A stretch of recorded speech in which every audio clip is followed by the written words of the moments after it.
Stay on for a minute.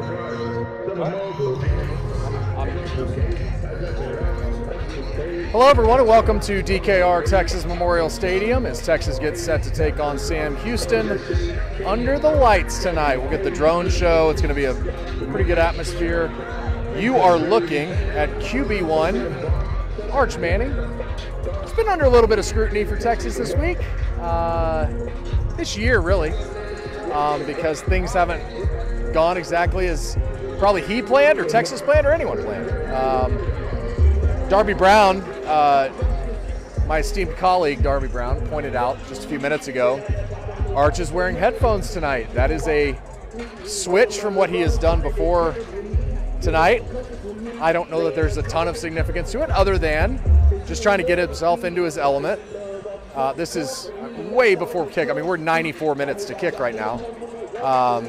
But Arch is on the field getting warm, wearing headphones. Significant breaking news here at DKR Texas Memorial Stadium. Now, listen, I think when you're going through a little bit of what he's gone through, you're looking for anything to make it better. And right now that's what Arch is looking for to make it better, is putting headphones on, getting in his element, feeling himself, and feeling like he is comfortable in what he's doing. So that's where we are. We are live on Facebook. Go to CBS Austin or my Facebook page, Bob Ballou TV, and you'll find the link to come chat, join in with us. We're on YouTube as well. Just go to CBS Austin. We can chat there. As Texas gets set to host Sam Houston tonight, we're going to try to grab a few people throughout the next 45 minutes or so. Get you set for this game. So much to get to. I really think there's so much to get to as we prepare here for this game. There's Chase Daniel, former Missouri quarterback, walking by. Chase is on the call tonight. He was walking around asking the good questions, asking what barbecue place he should go to. He went to Terry Black's, always a good choice. Saw him at Matt's El Rancho. Hang on, let me do one thing, Teddy. Take this off. Don't need people copying the credential.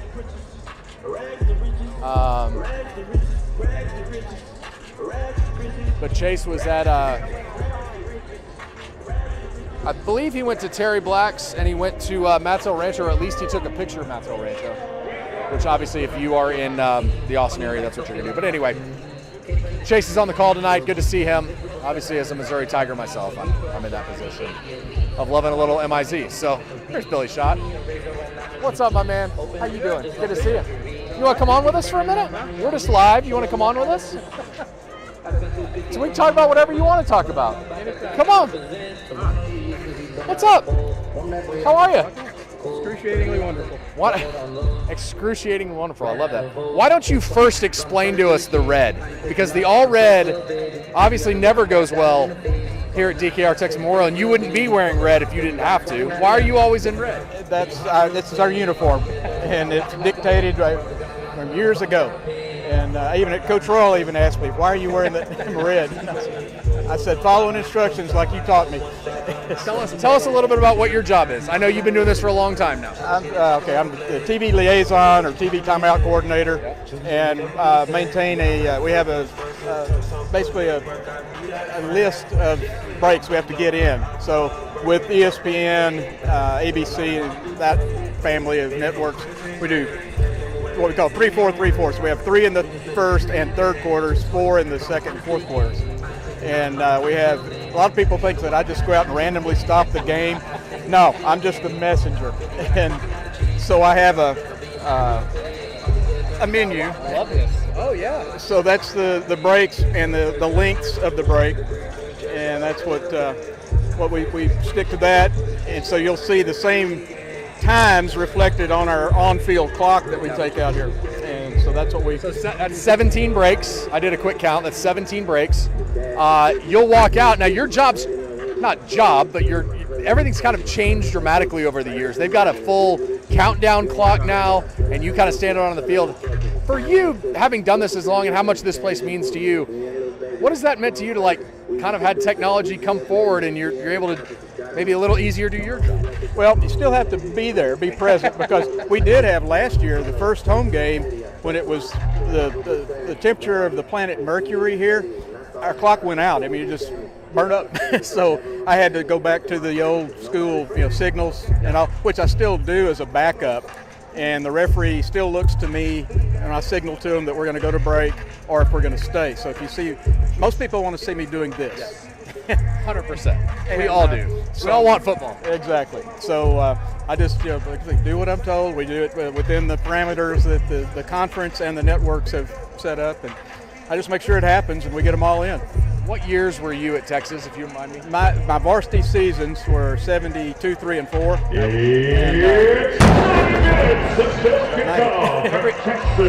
I see more people jump around the stadium at 90 and 60 as they 30 as they get ready. So you were 72, 73, 74. Do you have like a couple favorite memories that you never let go? I think the best one was my very first game as a Longhorn, which I was born 2 blocks from here in the old St. David's Hospital, and this was the first stop I made on the way home from the hospital. It was Texas, Arkansas in 52. And so that was special, but I think as far as a kick, never a bit like a game win or anything, but the very first points that were put on Freddie Steinmark's scoreboard were 3 points, my first field goal attempt here. 63-yarder, if I remember right. Well, now it's up to 67. So the older I get, the better I want. Over these years, the stories tend to grow a little bit. Right, but it was out down there, 37-yarder, and it was it meant so much because that was the night they dedicated the scoreboard to Freddie's memory. Freddie was like a brother to me, and so it was nice because his dad had predicted that was going to happen before the game. He came down and said, "Billy, I hope you're the one that puts the first points on Freddie's scoreboard." And as if I wasn't, sick at my son of a nub. So, and it happened. And so it's just that's something I always cherish, is being able to honor him. And it's got to mean so much to you with what they've done in his memory since for the last 10 years.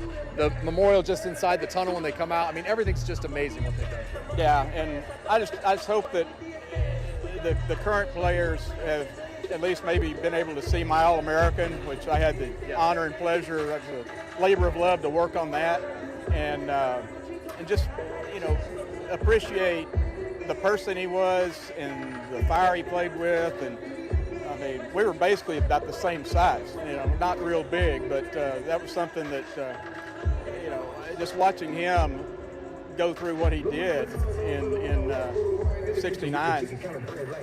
I hope these guys appreciate that. The guys that wear 28, if I can during practice, I'm not going to say wear it well. That means a lot. That's awesome. We've got some great kickers come through here over the years. I mean, from your days all the way through. Is there something that goes into kicking in the mindset, maybe different from what you did now, from then to now? Is there something that you think kickers have to do differently now? Well, of course, I kicked differently. I kicked straight on with a square toe. So, yeah, it's a little different. But I think it's still, the mindset has got to be being able to tune everything out, have some tunnel vision, and just go out there and focus on the mechanics and trust in your snapper, trust in your line, trust your holder. I always said I was 25% of the equation. It wasn't all me. It was the other guys were involved, and it's not going to work unless everybody. It's like every other phase. So I think that has remained consistent, and now you see these guys that are just 60 yards and nothing. You got like Autry at Dallas, Brandon Aubrey's. It's insane. Yeah, and it's just. What that used to be just like insurmountable, distance, but now it's nothing. So you obviously are around the team a little bit too. Have you had a couple kickers you've been in touch with, or over the years in the last 20, 25 years that we've had so many guys come through that have been so good. But have you made relationships with any of those guys? I've met just about everyone that's come through, and I've also, since I was the very first player to wear number 3, I've also met almost every number through that's been through here, and so I'd always have a deal like with Jalen Gilbo, and now it's been Emmett Mosley now, and with Quinn Ewers. I was gonna say, who was that kid last year? Yeah, he's pretty good. But we always have this thing where we see each other and we do this free, and so Jalen carries it on, and he always gives me big hugs before games. You know, so it's that and the kickers. Yeah, there's been guys like Bert was just great guy to visit with, and just over the years, there's been just you name them. I've tried to get to know them a little bit, and they'll say, "Do you have any pictures of you kicking like a dinosaur?" Yeah. So I'll show them on my phone. Really, wow. I was going to say, last week fans were booing a little bit toward the end of the first half, not real happy with the product, whatever. We now know not to boo you either. Hopefully they know now. I've known for a long time. I would never boo you. But hopefully the crowd knows not to boo you when you walk out there, because you're going to take 3 minutes, just hang out on the field. You boo, I'll just stay there longer. But I'm figuring that I am giving people 16 opportunities to relieve themselves from all the pregame tailgating. Correct. So it's a public service too. Great way to put that. I would have never thought of it that way. That's awesome. Billy, it's great to see you. Always good to see you. Go enjoy tonight. This is the CBS Austin live stream, so you can go back and watch this later. I know you're gonna go home and critique your own performance like you did when you kicked, right? Right. As long as I kept it clean, it's a family show. That's really all that matters. You kept it clean tonight. Good to see you, my man. Good to see you. We'll see you soon. That's awesome. It's kind of the fun thing about doing these live streams before the game. You don't know who you're going to run into or talk to. That's Billy Schott, who kicked it from 72 to 74. Was just he's a spectacular person and does great work for everything. What's up, Freddie?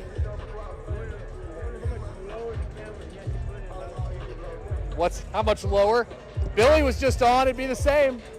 It'd be the exact same. Billy's a dime taller than me. Hey, we got 3 more of these. We'll bring you on. Don't worry. I said we got 3 more of these this year. We'll bring you on. Don't worry. My esteemed colleague, Darby Brown, walking out back to the field. Not a lot of Longhorns out here right now. Some of the special teams guys are coming on. You want to come on? I can never tell with Darby if she's excited about coming on or if she's got work to do, or say not a lot of players out on the field right now, so it could be a good time for Darby to come on, give us some insight. What's up? Hello. How you doing? Good. I'll be happier in about an hour when it's a little cooler, maybe. But good. Darby, I broke the news, but The headphones. well, I was off camera, so I don't know if anybody got to see it. But let's break the big news of pregame so far. Yeah. It's not injury news. It's not who's starting, who's not starting news. It's way more important than that. Of course. Arch Manning was wearing headphones. Holy moly. Arch Manning's Big wearing headphones. shift. But when you're trying to switch things up, you got to switch things up, and maybe it's as small as that. You never know. But he's said before he never wears headphones. He just listens to the music of the stadium. We've seen that the last couple of weeks, but today he had big headphones on, and he was playing his music. I could see him using his phone and singing, or I don't know what he was listening to. Great. No idea, but yeah. We'll find. I'm sure we will find out after the game. Yeah. Because we all like to know the intimate details of everybody's life and what they're listening to. What so far is your take on Arch? What do you? I feel like we can kind of take a step away and say the overall picture of everything that's happened. What's your takeaway of Arch so far? Yeah, I think he just looks really different than what he looked like last year when we got to see him in a couple of games, and so I think he is. My biggest takeaways is more of how he's been after the games and just being super frustrated and almost there's a confusion within him when he's talking just about.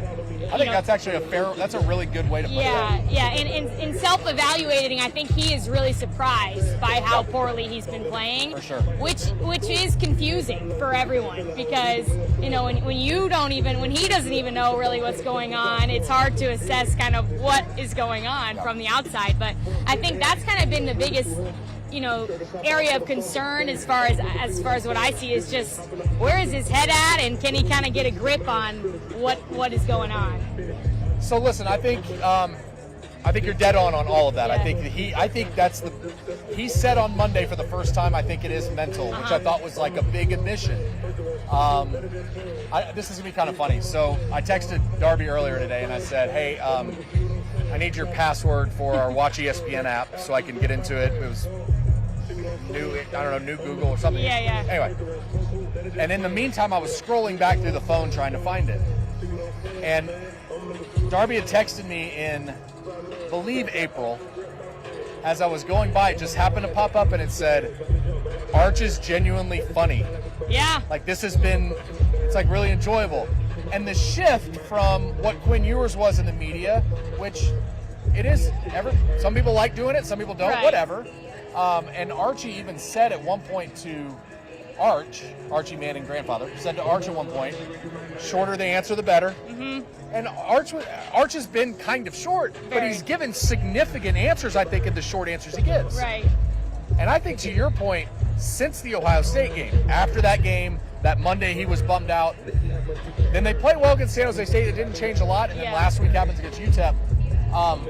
I think when he said it was mental, I think the surprise aspect is something that's very true. I will say this, and this is something that I think a lot of us overlooked. Not going to say everybody did, because I think there were people that had these concerns. But when you go into a season and you have Quinn Ewers as your starter, and he plays 2 games, 2.5 games, whatever, he gets hurt, and Arch gets a chance to start. He's starting with what ended up being a starting NFL running back, 2 starting NFL wide receivers, a starting NFL tight end, 4 NFL offensive linemen. No doubt, yeah. That's a significant adjustment. Right. Then add on top of it that your 2 running backs, Quintravian Wisner and C.J. Baxter, are hurt, and your 1 experienced receiver, and DeAndre Moore's hurt. Yeah. Like, that's 10 sure. new guys. You got DJ Campbell. That's 9 new guys plus Arch. So early on, they're probably going to have some rough go. For sure. It's bigger than Arch. I think Yes. everyone like you said, that has been overlooked, Yes. but very valid points that he's not working with the same offense that he was working with last year. Right. And offense takes time. It really does. I think, we all know what's been more concerning is just kind of the throws he's made. And again, I think more so when you talk to him that he can't even comprehend exactly what's going on. That's what, he's clearly trying to switch things up. I think it's funny, we can joke about the headphone thing, but that's a big thing. Yeah, These guys have routines, and for him to kind of step outside of his is a little bit telling as to what's going on. No, I 100%. I think you're dead on. I think it'll be interesting tonight to see, can the offense find a little cohesion? What do they do at running back? With CJ and Quintravian doubtful, I assume he's not going to play. With those 2 guys doubtful, DeAndre Moore will be back. But can they find some cohesion? And if you're Arch Manning, who are you looking to be the guys? Like, who are the 2 guys? What running back? What wide receiver? Like, what are you thinking? Who's going to step up? Running back is tough because I feel like last week it was pretty even amongst the 3 guys they were going with. So I'm curious to see if maybe one of those, will step up and kind of, separate themselves from the pack, I guess. But well, to your point, Jared Gibson has fumbled a lot. Yeah. Christian Clark's coming off the torn Achilles. James Simon, a true freshman, and as Sark joked, I don't think when James Simon woke up last Saturday, he thought he was going to get 17 carries, and he made the most of his opportunities. So there is a little, what's going to happen at that position today, for sure. Yeah, so I think that'll be something to watch. And then I think he's established something with Parker Livingston. Let's see that more, and early and often, because if you already have a connection there, keep it going. Jack Endry, same thing. And then, with Ryan Wingo, I think things have been building, but without a doubt, there has been some miscommunication on those 2. So trying to see if Ryan can step up to be the guy that they, maybe want him to be or thought he would be this year. Well, so, I think he has to be. But they have to somehow force that issue and get Ryan Wingo involved, because he is an elite talent. He is an elite receiver, but they've got to find a way to make that connection happen. I think you're right, though. I think with Parker, there's something there. Work with it, make it happen. Yeah. I was a little surprised they didn't have more of the tight end last week. I thought we'd see more of Jack Endrys last week, and I bet tonight we do. That's a talented tight end room. Yeah, for sure. We saw a little more of it last week too, and that was good to see. Kind of they've been talking about that, so to see more of that out on the field. But that's kind of a theme too.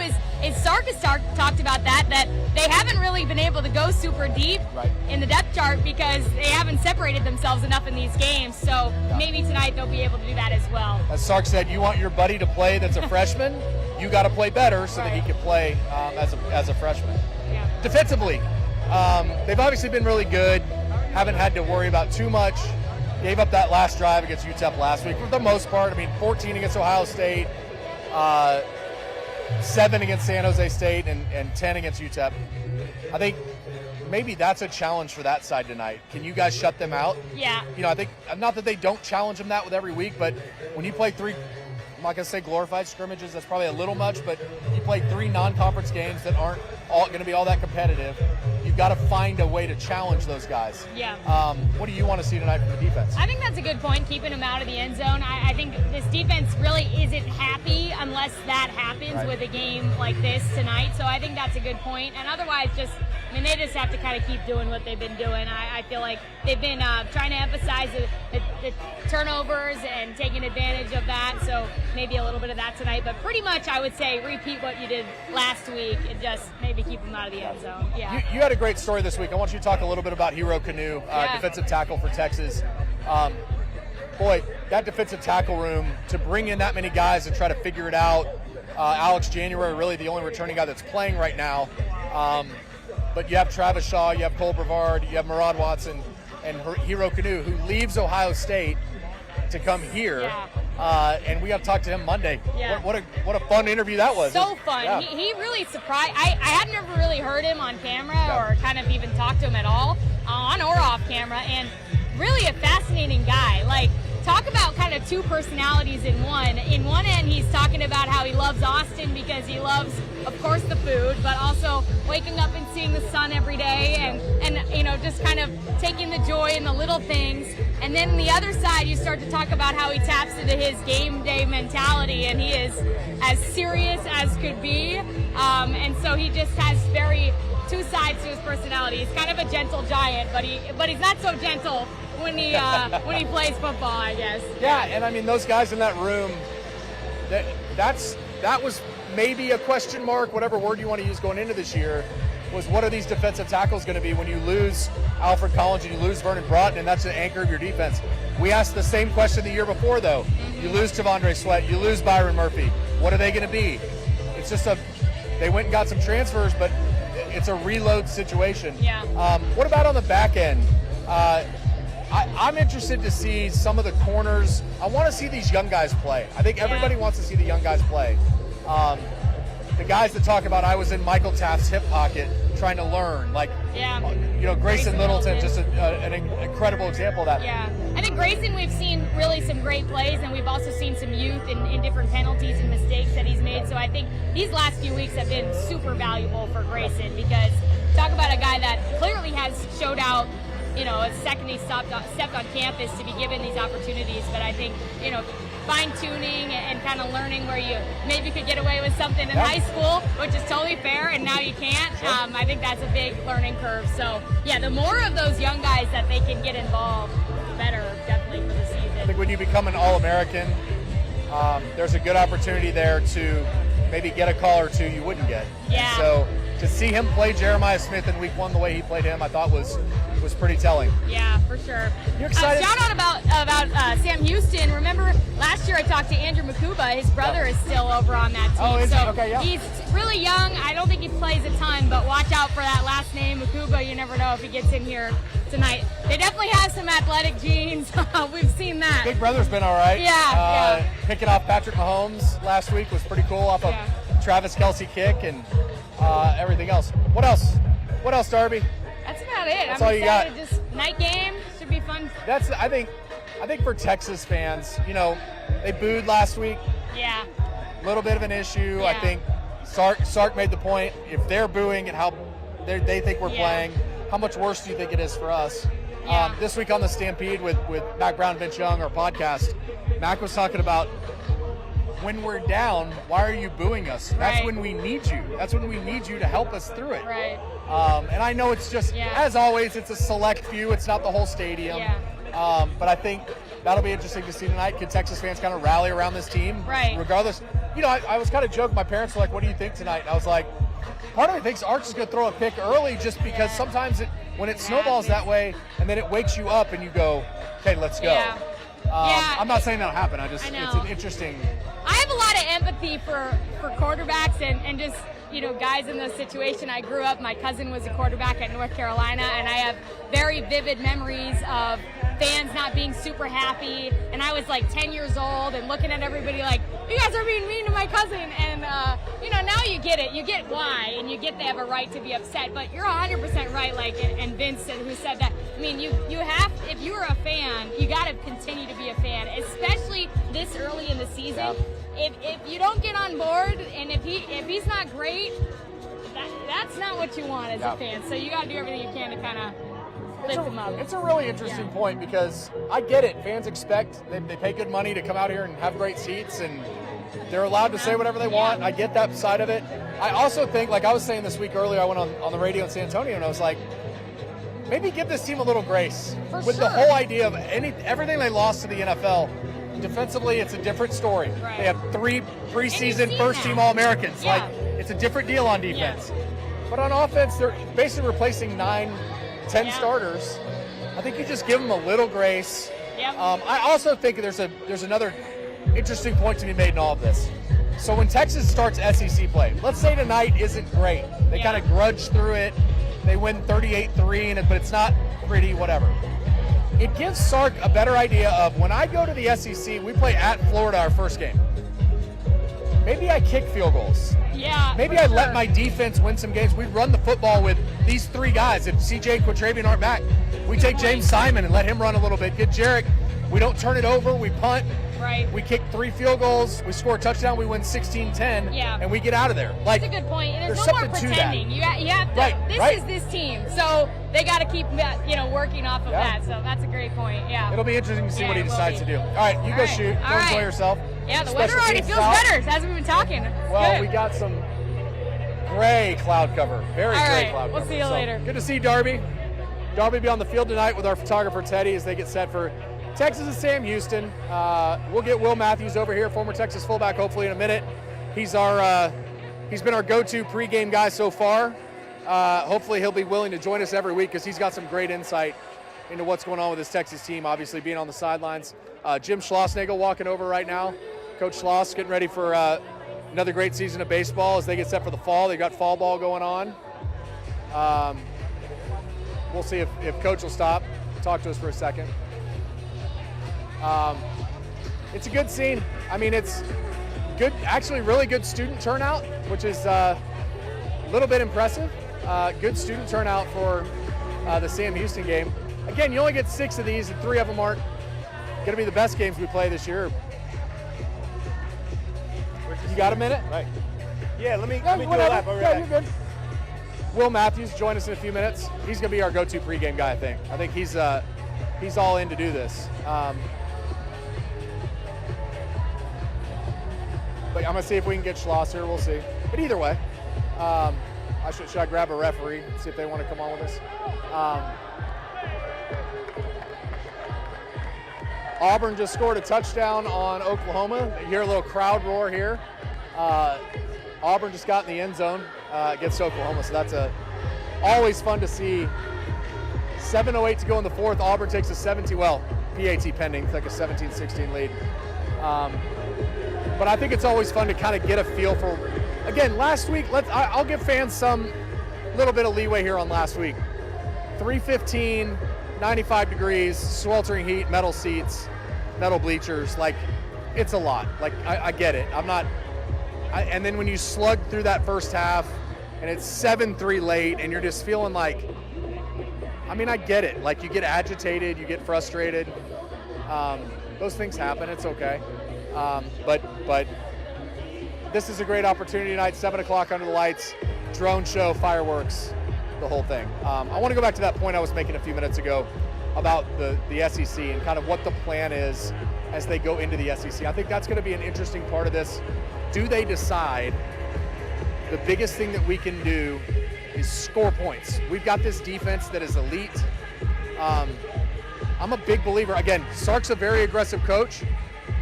Can he adjust to that? Can he adjust to, we're on the 20, we've got 4th and 3. I want to score touchdowns. If I score a touchdown here, we'll be up 7, we'll be up 14 instead of 7. But with the way the offense has started this year, and if they continue it, can Sark put aside the I've always been aggressive and just say, I'm going to trust my defense. I'm going to trust Mason Shipley. Let's go up 10 instead of 7.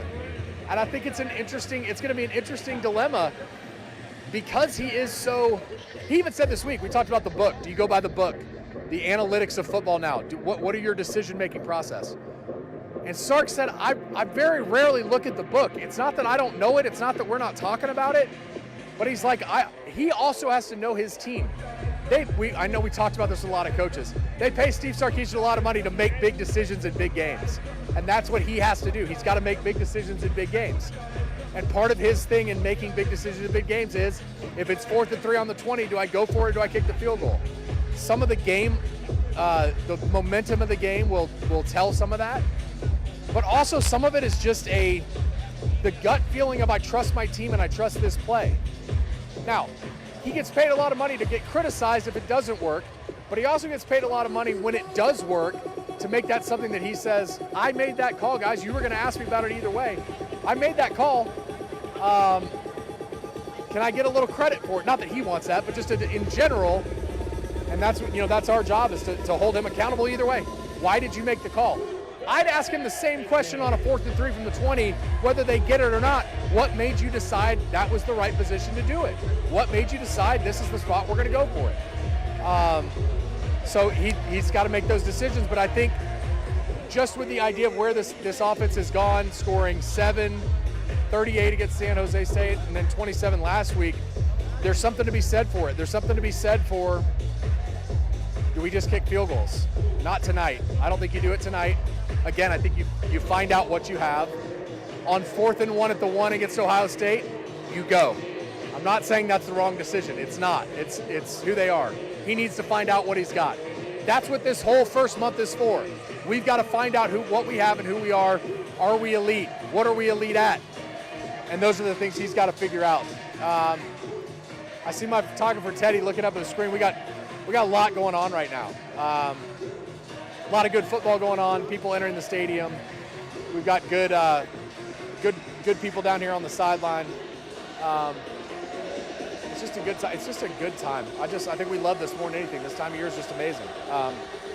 But let's go back offensively for a minute. I want to go back to Arch Manning, and in case you guys didn't hear this part of it earlier, the bigger point of some of the things that have gone on this year.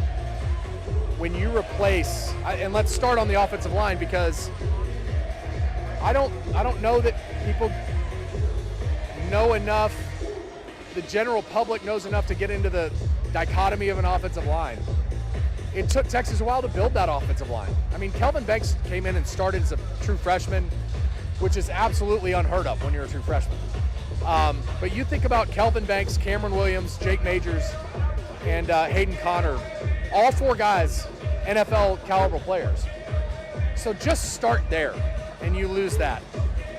So when Arch Manning looked so good last year, I've said this over and over, Mississippi State, if you watch the tape of the Mississippi State game and watch the tape of the UTEP game, it's like 2 different quarterbacks are there. It doesn't even make sense. But he had those offensive linemen, he had those receivers, he had that running back in Jaden Blue. And I just think there's something to be said for, he looks different, maybe because of that, maybe that's a part of this. This offense doesn't have continuity yet. And it took Quinn and that whole offense 3 years to build that continuity. Obviously, they had some of it in the second year, but remember that second year they had Xavier Worthy and Jordan Whittington and Adonai Mitchell at wide receiver. Again, 3 NFL wide receivers, and not just NFL wide receivers, elite in Adonai, if he gets a quarterback, in Adonai and in Xavier. Xavier's been an elite receiver. Look at him in the Super Bowl last year. So I just think there's something to be said for those type things. I think there's something to be said for when you lose NFL talent, it's not that you don't have NFL talent with you, it's the continuity around it. And I just think it's easy for people to say, well, Arch isn't this, Arch isn't that. But maybe this offensive line isn't that. Maybe these receivers aren't there yet. I mean, we talked with Darby a minute ago, we talked about the dichotomy of trying to figure out the Ryan Wingo connection. Ryan Wingo's an elite talent. Ryan Wingo's an elite receiver. But until Arch Manning and Ryan Wingo get on the same page, that's going to struggle a little bit. And to Sark's point this week, he was making the comment about if a receiver what does it take for Arch to get to that point? Well, the receiver has to run the 10-yard route to the spot and not 8 yards and not 9 yards. And he needs to run to the spot and not a spot off it. And so, obviously they work for 8 months to practice all these things, but when you get under the lights and you're in the a game like a scenario like this, that's something you got to figure out. That's something you've got to be able to do is run the right route, have the people in the right spot. It's Arch's command to the offense that allows that to happen, but in the end, the receiver has to run that route. The tight end has to run that route. The running back has to hit that right hole. The offensive line has to block it that right way. And so there are 10 other people that, when we talk about Arch Manning's going to win the Heisman this year, and Arch Manning's the front runner to lead this team to a national championship, it's not that Arch Manning lost his talent at all. It's that this offensive line and wide receiver and tight end and running back 60 minutes. Until kickoff for the Love Boys and the Bearcats. How's it going? How you doing? Chain Gang walking by. They've been here for a while. The Chain Gang, just a bunch of good dudes that they've got some stories. There's nothing like the Chain Gang. Give me 1 second here. I'm going to let you look at the field for just a second. I'm going to take a sip of water.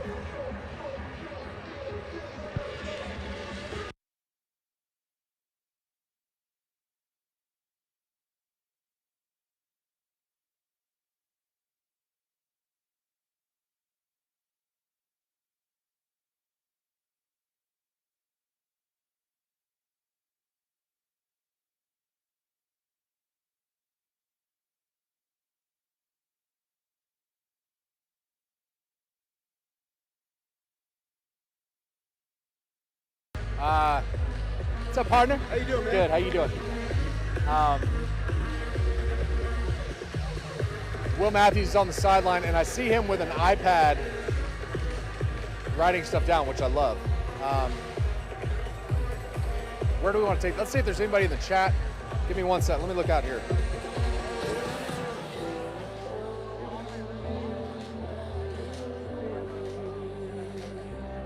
Okay, we got a couple good questions in this live chat. Let me see if there are any in the other one. We got a couple questions that I'm... Somebody said, are we, Texas, are we better than Auburn? I'm not, that's probably a little bit of a fair question. We don't know, and we're not going to know because they don't play head-to-head. But we don't have we're not going to have a true sense of any of this stuff, I don't think, until we see what Steve Sarkisian wants to be in SEC play. This is the test run. All of this is just a trial run to get into SEC play. And I think it's easy to forget those things. It's not that they're not trying to be the best team in the country. It's not that they don't want to be the number one team in the country.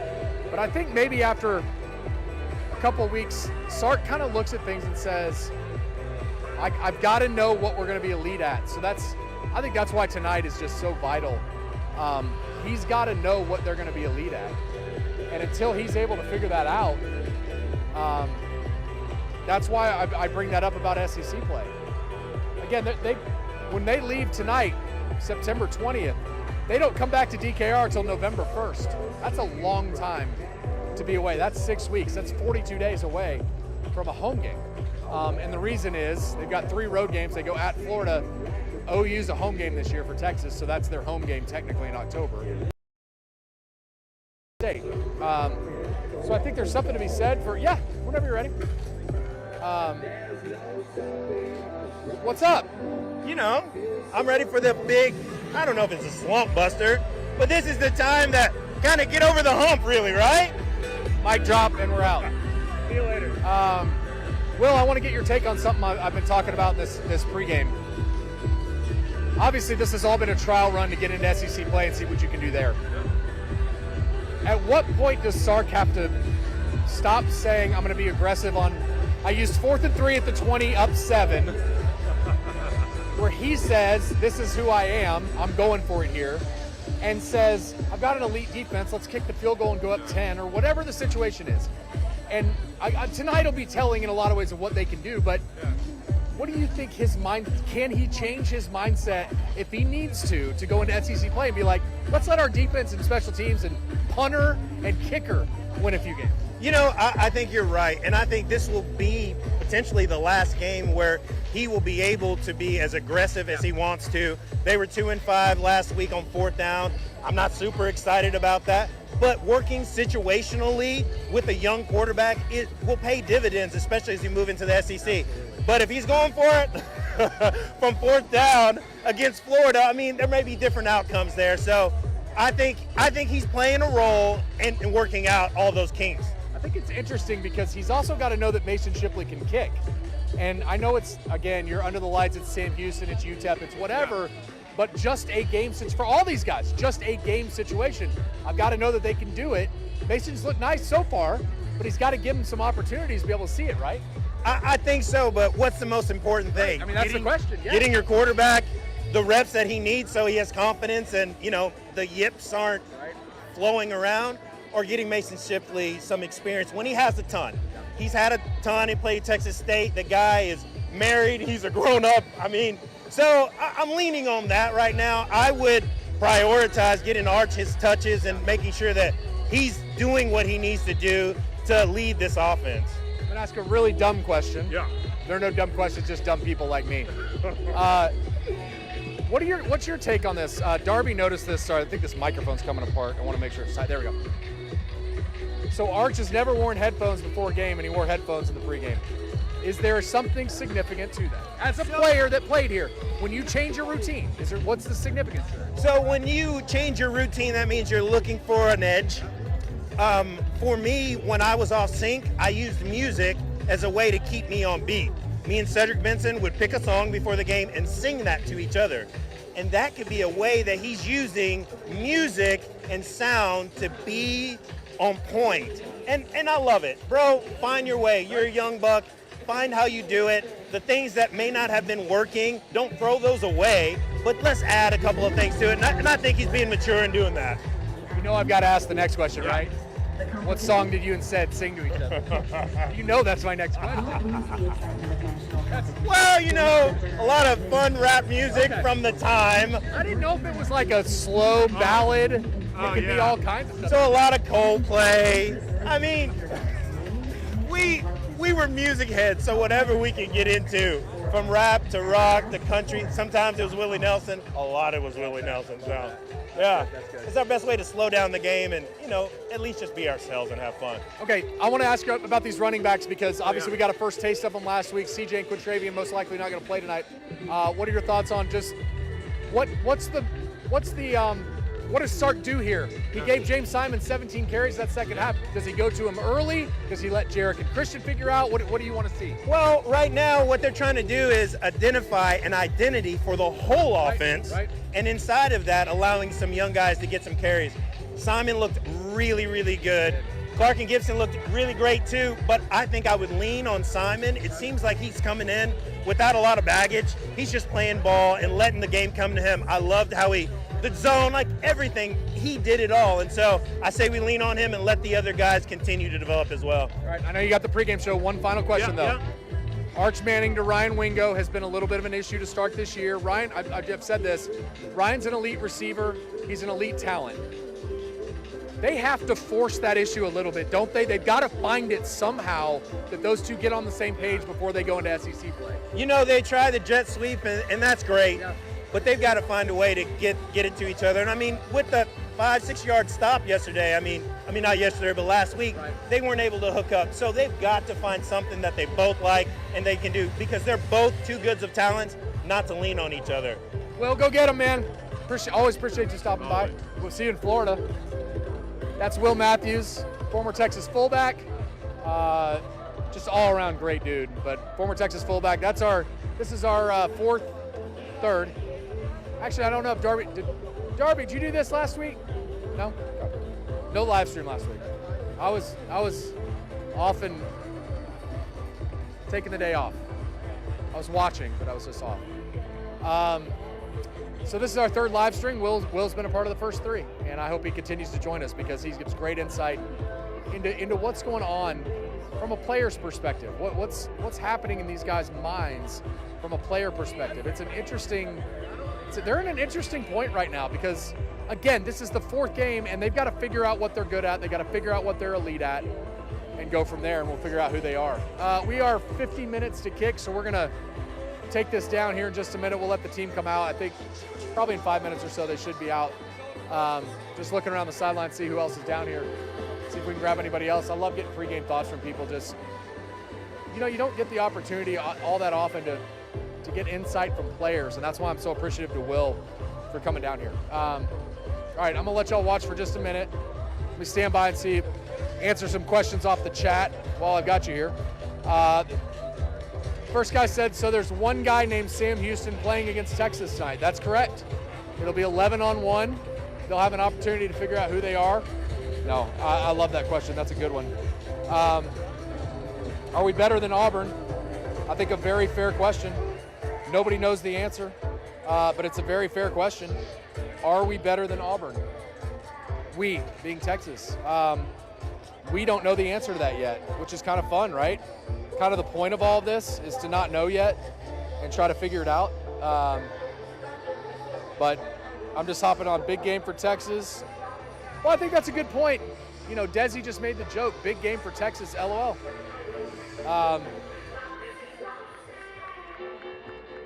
It's not. I know what you're saying, Desi, and I'm not going to take away from that because it's not a big game in that sense. All right, here come the horns. Let me get Teddy get the horns coming out. I'm going to look in his viewfinder and see who he's finding. Now you got to understand we got a lot of people on the sideline here, so there are a lot of people that are they get a little pregame VIP pass to come down here. Teddy's 6'8". Teddy, you 6'8"? Teddy's 6'8", and Teddy can kind of shoot over him, which is good. Who we got, Teddy? Who are you finding? Oh, Quatravian Wisner. Quatravian Wisner out in, Quatravian Wisner will not play. As we expected, CJ Baxter out with a hamstring. Quatravian Wisner will not play as he comes out in just his jersey. So Texas will get a great opportunity here now again for Jarrett Gibson. Great opportunity for Christian Clark. Great opportunity for James Simon. Those 3 guys are that tells you everything you need to know. Great to have DeAndre Moore back. I think we've talked about so much of this with who this offense is, who are the guys Arch can rely on, who are the experienced guys from last year. DeAndre Moore is the only returning wide receiver from this offense last year. Now Arch Manning has a weapon back, but not just a weapon, he's got a guy he can trust. And I think trust is probably one of the biggest words right now for this Texas team. Who can Arch Manning trust right now? He can trust DeAndre Moore. We see that he can trust Parker Livingston. Can he trust Ryan Wingo? Can they find 1-2 combo? We expect it to be. But it's going to be a great opportunity tonight to see that. But back to the running backs real quick. I'm just trying to follow Teddy here and see who he's got. That looks like, I can't tell. I can't see from the side. It's kind of hard to tell. It looks like punt returner, kick returner. So, but there's a real opportunity for these running backs tonight now. We knew they knew they'd get this opportunity, I'm sure, all week. They did not know it last week. So CJ Baxter played one play, hurt his hamstring, and he was out. So there's something to be said for getting a full week of preparation, for getting a full week of reps, and then whoever he wants to go with, whether that's Jarrett Gibson or Christian Clark or James Simon, whoever's going to get the majority of those carries, they knew all week they would get those carries. So that's just, it's a great opportunity for those guys to get that chance. There's the man we were talking about that's going to make all the decisions. That's Steve Sarkisian. He's got to figure this out now. This is where Steve's going to get, we're going to know who Steve is this year. We're going to know what. CP, how are you?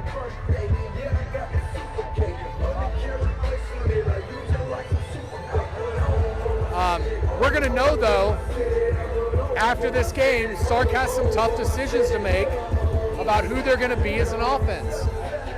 And this is the opportunity for guys to step up and say, I'm the guy. Let's take James Simon. This is a great opportunity for James Simon to say, I'm that running back, Sark. Now, obviously, he trusted him enough to give him 17 carries last week, but this is a great opportunity for James Simon to say, give me the ball. I'm going to show you I'm the guy. I've had the reps this week. Now, Jarrett Gibson wants that opportunity too. Christian Clark wants that opportunity too. But all three of those guys are going to get that opportunity this week, which is really all they can ask. Arch is in the opposite end zone. So finding Arch Manning might be a little difficult right now as Teddy tries to shoot through everybody. Not ideal. We're 45 minutes to kick. We've been on air with you guys for about almost 50 minutes, a little more than 50 minutes now. So they're showing DeAndre Moore. I can't go back to this enough in the whole Arch Manning discussion, is that what an opportunity. But also to get a guy back. The Texas women's basketball team's walking in as we speak. Teddy, you want to come over here? Shoot the Texas. Let's see some Final Four players. Kyle Oldacre coming through. We see the Texas women's basketball team coming through.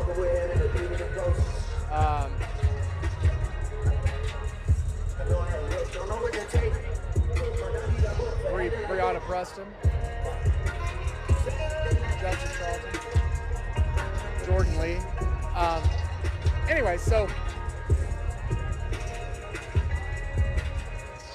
just an enormous opportunity for that running back room, but even more so, obviously, all the talk, all the hype around what is Arch Manning going to be, what can Arch Manning do, and can they find the cohesion? I think that's the biggest question. Can this team find the cohesion that they've been so desperately looking for, figure out who they are, and move forward from there? We'll find out. We're gonna find out quick. Who are they? Who can they become? This is such a great opportunity for them. So we'll find out tonight for sure.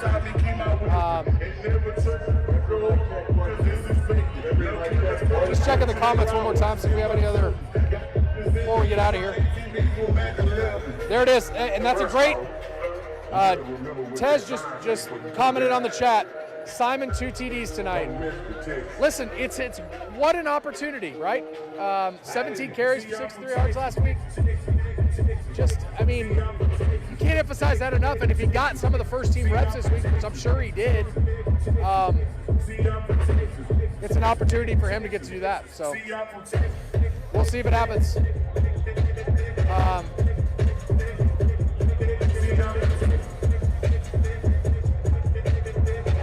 Offense heading back into the locker room. There go the horns as they get set. Take on Sam Houston. All right. Teddy, pop back down.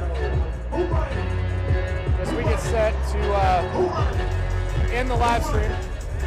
As Texas gets set to host Sam Houston under the lights, 7 o'clock tonight here at DKR Texas Memorial.